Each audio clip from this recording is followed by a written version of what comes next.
Your grandmother did not take an immune supplement, neither did her grandmother.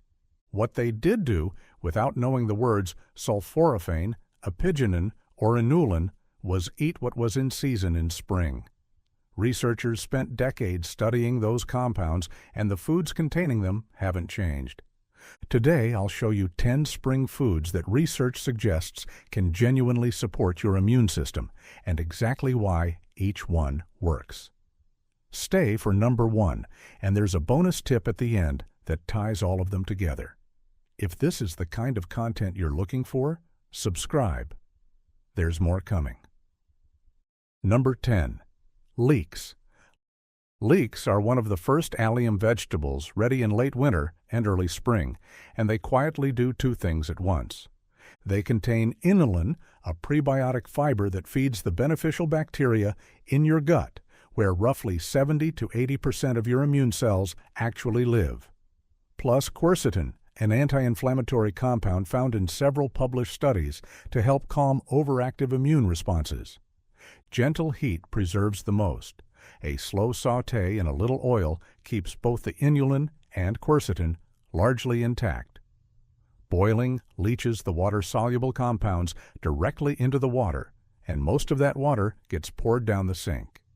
Adding them towards the end of soups or cooked dishes rather than at the start also reduces the time they spend at high temperature. Some research suggests regular prebiotic intake can measurably shift gut bacteria composition within 2 to 4 weeks. Most people only use the white part and throw away the pale green section.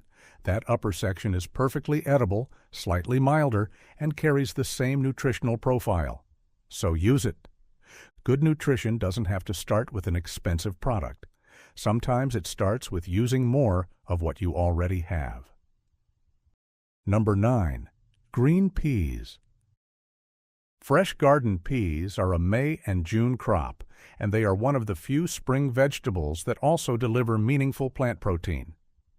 Antibodies, the proteins your immune system uses to identify and neutralize threats, are built from the same amino acid raw materials as everything else. Green peas provide that alongside fiber, folate, and vitamin C in a single food. Minimal cooking is the key variable. 30 seconds in boiling water is enough to soften them without destroying the vitamin C. Raw works too. Fresh peas eaten straight from the pod retain everything. Frozen peas are worth taking seriously here. They are typically processed within 2 to 3 hours of harvest, which means they often arrive at your plate with better nutrient retention than fresh peas that have spent several days in transit and on a shelf. Some studies suggest adequate protein intake is directly linked to the speed of immune cell regeneration after illness. Mistake to fix. Overcooking peas until they turn gray destroys both the color and a significant portion of the vitamin C. 30 seconds in boiling water is enough. Simple, seasonal, and the frozen version is one of the best value immune-supporting foods in your supermarket. Number 8. Spinach.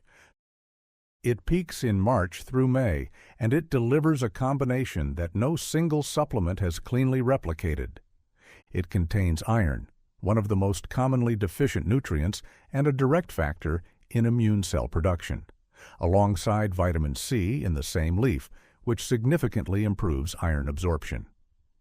It also carries vitamins A, E, and K, all of which play roles in regulating immune responses.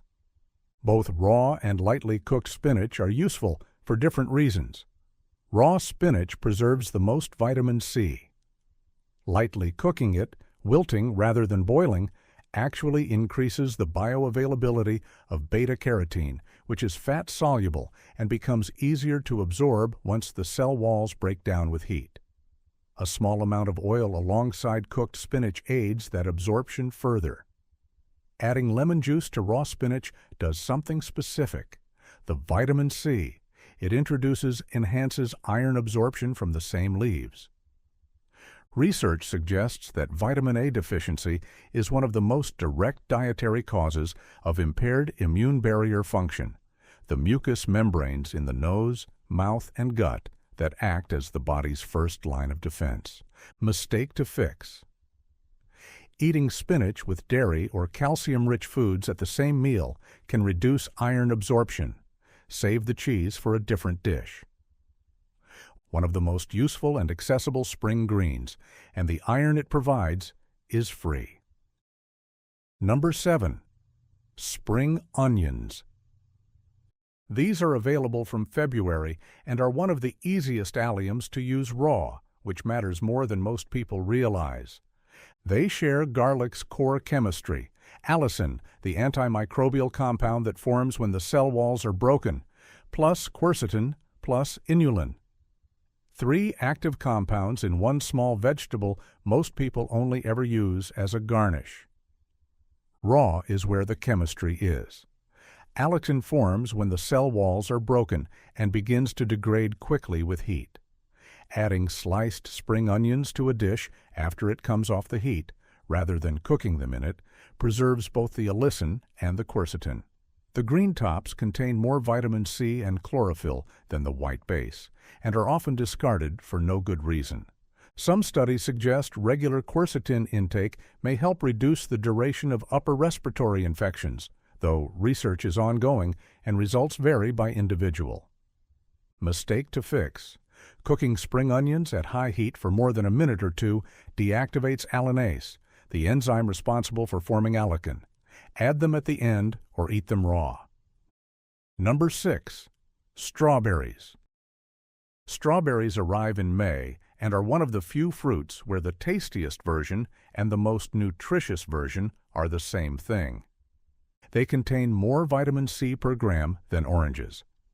A cup of strawberries provides around 85 to 98 milligrams, roughly a third more per 100 grams than a medium orange. Plus anthocyanins, the red pigments that increase in concentration as the berry ripens and have been linked in research to reduced inflammatory markers. Strawberries need no cooking and are better without it.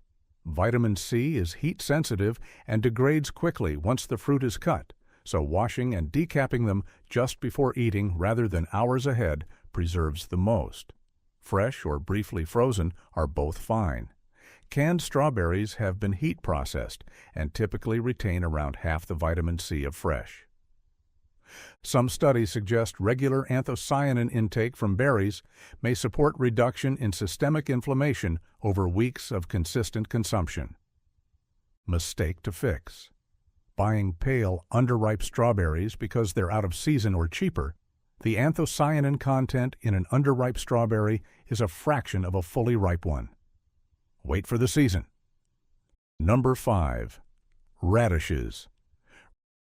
These are one of the first vegetables ready in spring, often as early as March, and they belong to the same cruciferous family as broccoli and watercress. They contain glucosinolates, compounds that convert to isothiocyanates when you chew them, a class of molecules that several research reviews have linked to anti-inflammatory activity and support for the gut lining. They also carry vitamin C and sulfur compounds that support gut microbial balance. Raw is the most effective form. The glucosinolate to isothiocyanate conversion depends on an active enzyme that heat deactivates, so cooking radishes eliminates most of the immune-relevant chemistry.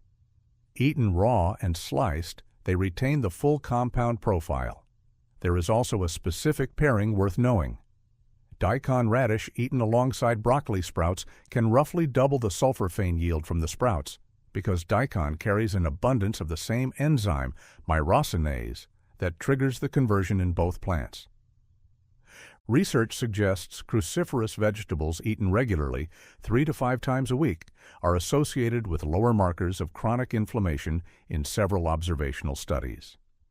Mistake to fix. Buying radishes and leaving them in the fridge until they go soft. They keep better stored in water, like cut flowers. Slice and eat within the first 2 days for the best flavor and nutrient retention. Number 4. Asparagus. Asparagus has a 6-week window in the UK, late April to the summer solstice, and it is one of the richest natural sources of inulin you can eat whole. Inulin in asparagus selectively feeds lactobacilli and bifidobacteria, the gut bacteria strains most consistently linked in research to healthy immune regulation. It also provides folate, vitamins A, C, E, and K in a single seasonal food. Light cooking beats boiling every time. Steaming or roasting keeps the water-soluble vitamins in the vegetable rather than transferring them to water that gets discarded. The inulin, which is the primary immune-relevant compound here, survives moderate heat reasonably well, but prolonged boiling reduces it. Asparagus also degrades faster than most vegetables after harvest. Its sugars convert to starch within a day or two of picking, which affects both taste and nutrient density. Buy it and use it quickly. Some studies suggest inulin consumption can produce measurable changes in gut bacteria diversity within 2 to 3 weeks of regular intake. Mistake to fix. Buying asparagus and storing it for several days, the sugars begin converting to starch quickly after harvest, similar to peas. Buy it, use it within 1 to 2 days. Number 3. Watercress. This green scored a perfect 100 out of 100 in a CDC nutrient density study that ranked 47 foods across 17 qualifying nutrients.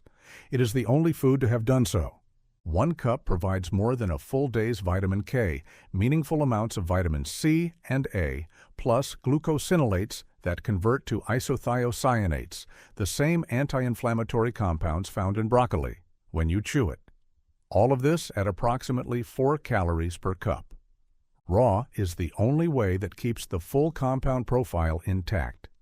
Heat degrades both the vitamin C and the enzyme responsible for the glucosinolate conversion, so cooked watercress is nutritionally a different food from raw. A proper handful, a salad-sized portion, is what the research used when measurable antioxidant increases were recorded. A sprig placed on a plate for decoration contributes almost nothing. If it tastes peppery and slightly bitter, the nutrient density is high. Mild-tasting watercress was usually grown out of season under low-light conditions and is considerably less potent.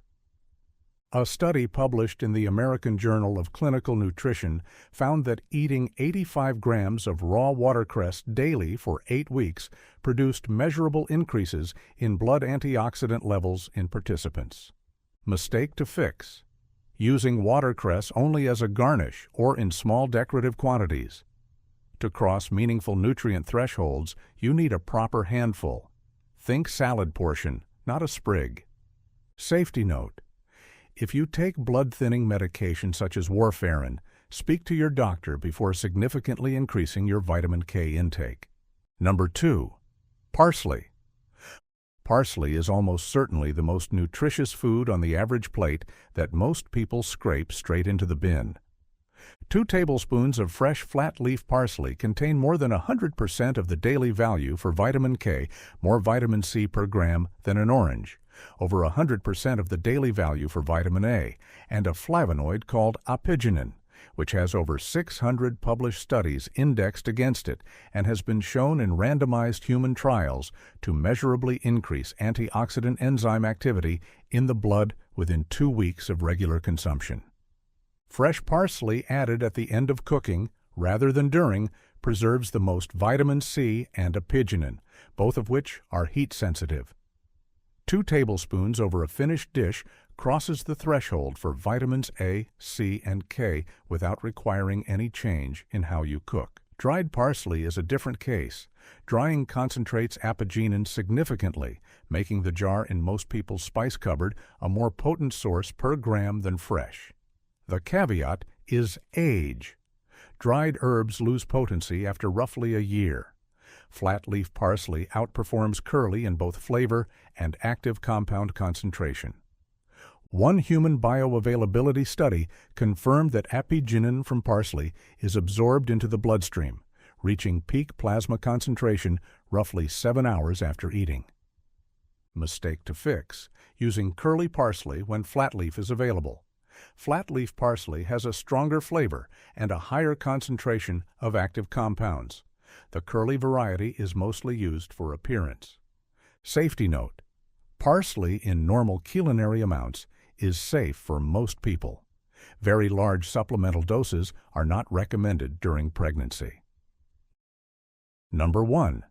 Purple sprouting broccoli.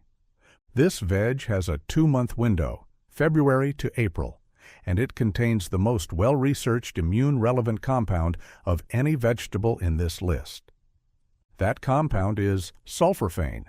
It activates a cellular pathway called NRF2, which triggers the body's own antioxidant and anti-inflammatory machinery from the inside, rather than adding external antioxidants the way a supplement does.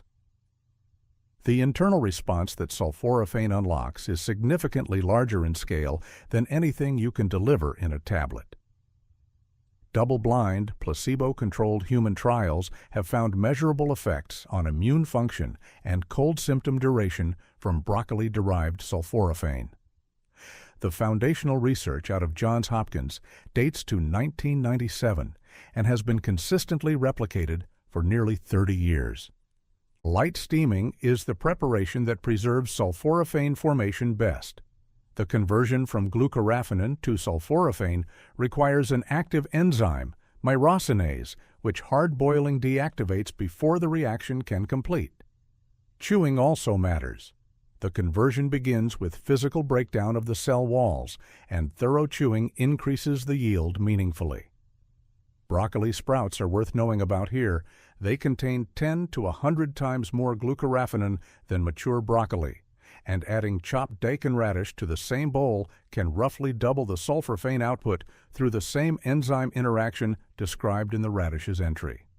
Some research suggests sulforaphane capsules are significantly less effective than the food itself because sulforaphane is chemically unstable once isolated outside the plant. The conversion that happens when you chew PSB cannot be straightforwardly replicated in a capsule. Mistake to fix: skipping it because the season is short. 2 months is enough to eat it 2 to 3 times a week consistently. That's roughly 8 to 12 servings across a season, which is where the research suggests consistent benefit accumulates. Here is the one rule that makes all 10 of these foods work better. Eat across the list rather than optimizing one food.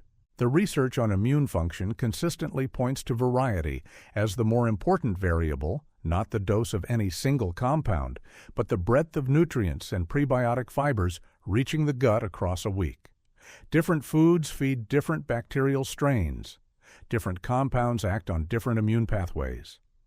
The spring pantry works because it covers most of those pathways at once. Eating watercress every day while ignoring the rest is less effective than eating 5 of these foods in regular rotation across the season. Buy what's in season this week. Add the next one next week. By May, you'll be covering most of the list without thinking about it.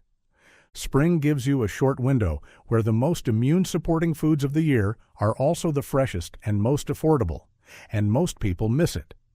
Which of these 10 are you going to add first? Let me know in the comments.